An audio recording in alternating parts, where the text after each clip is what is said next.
Dr. Lauren Wright, we've had on before. We asked her to come back, associate research scholar, lecturer in politics and public affairs at Princeton University. I say, author of Star Power, American Democracy in the Age of the Celebrity Candidate. So nice to see you again, Doctor. Oh, thank you for having me back. Well, thanks for coming back. Great watch. I'm looking at the watch. Thank you. Is It was my dad's. I see. It's old. See, Yep. I know. Yep. It's a special watch, Come on. and even though it often doesn't run anymore, I still wear it every day because it's good luck and it, keeps. I noticed it. close. I said immediately that you're wearing your father's watch. How great is that? Yep.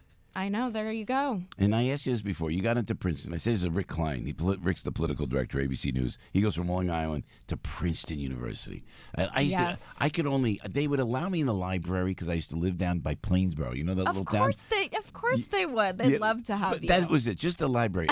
But to get in, when you got accepted to Princeton, I mean, really. Well, I teach Huge. there. I don't think I would have gotten in. You didn't go to there. I probably would not have been accepted. But to teach there, I mean, really, huh? Yeah. Yes, it's great. Thank you. And it's not really liberal. Everything's liberal, anti-president. That's what everyone thinks. But the Ivy League is very conservative in some ways. Really? And liberal in others. And my students have all sorts of political views. They really do. So there you go. Very interesting. I heard they even have a conservative club down there in Princeton. Is that right? They do. Yeah. Yep. They have a lot of conservative students. They do. Yeah. So what are we learning about the impeachment? What goes on now? Does it look like? I mean, I see when the president. This is what I like about the president. He goes on Fox News and he goes, go ahead, impeach, because then I'm going to do a trial in the Senate. Of course, as a news geek, and I love the drama of it all, I would love to see the trial. But it goes, first of all, it's got to be passed through the Judiciary Committee in the House. Mm-hmm. Tell us the steps. And then the full House vote. Right. So the Judiciary Committee right now is deciding, I think, whether to bring Don McGahn now back in after this court ruling, and they will craft these articles, and then they'll go to the House floor for a full vote, and then he will likely be impeached in the House, and then it will go to the Senate. And the drama, that's a perfect word that you used, because I think everyone is sort of imagining that, I've heard this media narrative of, let's see which Republican senators will flip, and it's going to take 20, but maybe there'll be some kind of coalition to change their minds.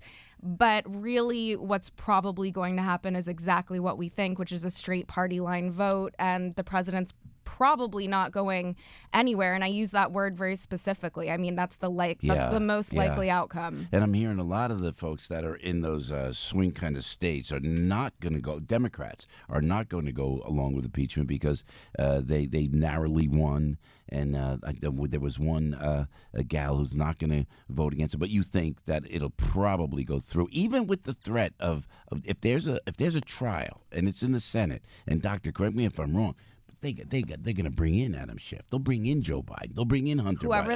Whoever they want. And that's a great point. They will have their own witnesses, and it will be the Senate's show at that point, Mitch McConnell's show. Does that scare, politically speaking, or just in your overview, astute take of this, does that scare Adam Schiff, do you think? Or he just is so heck-bent on impeaching, he'll do it? He's going to do it anyway? I think he knows that's exactly what's going to happen. And I think that's part of the reason he's not so keen on allowing Republicans to have their witnesses, at least not very many of them from the list that they requested, because he knows they're probably not going to reciprocate when it goes to the Senate. Yeah, it's so true. The name of the book from Dr. Lauren Wright is Star Power, American Democracy in the Age of the Celebrity Candidate, Michael Bloomberg. Yes. He kind of falls in that role, does he not? He does, and I have some research specifically on Michael Bloomberg, name recognition and electability in that book that you just mentioned, and he is not well known outside elites and outside New York. People do not really know who this person is,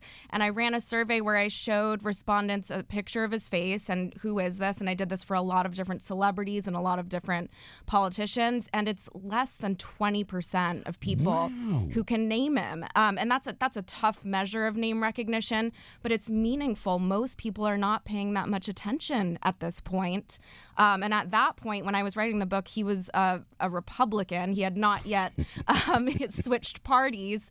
So I also ran a likelihood to vote for this person survey among Republicans, and he came in dead last. And so I don't see what everyone is talking about when they say he's going to completely break up this Democratic field and change everything, because the polling hasn't indicated it, and my research doesn't indicate that at all. And $35 million. Everybody's talking about. That's right. And we had our friend Dominic Carter on, who's a very he knows Mike Bloomberg inside out and backwards, and he goes, that $35 million is going to make some noise. It's a lot. But I mean, and help me out here, because this is what you do. You study this. Do people see these ads and go, oh, not a bad guy, I think I'll vote for this guy? Is that what he expects us to do, I guess? No. That's precisely not what happens. People are not persuaded very well by ads. It might boost his name recognition. That's the issue that I just brought up.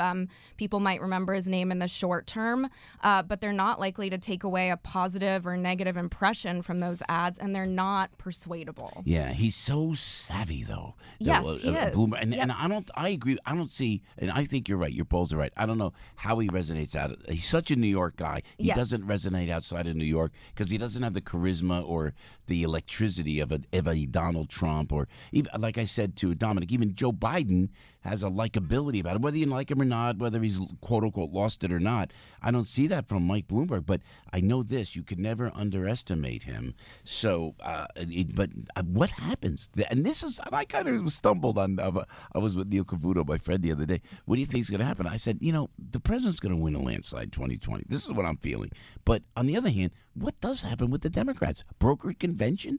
Mike Bloomberg come in? What's going to happen? What is your feeling, Lauren? They will coalesce around a single candidate, I believe, but a big field is not good for them. And that's what I talk about in this book, is if someone like Oprah or Tom Hanks would come in at this point, or Michelle Obama, Tom Hanks, someone with very high name recognition like Trump did in 2016 with a large field, I don't think that's something to joke about. Yeah. I think that's a serious consideration. But Michael Bloomberg is not Oprah, and he's not Tom Hanks, as you just mentioned. Dr. Lauren Wright, we appreciate your time and coming in. Star Power, by the way, is the name of the book. You want to check it out. Tell me, let's talk about, if we can, Tulsi Gabbard for a second. Okay. Because yep. now, again, I support the president. But I watched Tulsi Gabbard, how she's measured, she's military, she's too liberal in my mind. And again, that's just me as a conservative speaking. I don't even know what I am anymore. There's these labels on everything. But I said, this is the Democrats' secret weapon. She's just so measured. If they ever went, but they're not going to do it because they're so taken with AOC and the squad and Bernie Sanders and Elizabeth Warren and that progressive socialist left, and now Nancy Pelosi pushing impeachment and conceding to the impeachment. They're just losing touch. Where does Tulsi end up on all of this? Well, that's an interesting question. She might be in this category of candidates that might do better in a general election, but might not survive the primary. It's very interesting because she's also not very well known. And as you mentioned, the more progressive candidates tend to do better in these primaries, and she is not one of those. She has a pretty mixed bag of views. I think you're right, though. Oprah. Oprah. Yeah. Michelle Oprah, won't go. I wonder if Oprah would. Oprah says no either, but right. Some blockbuster out of nowhere steps up like that.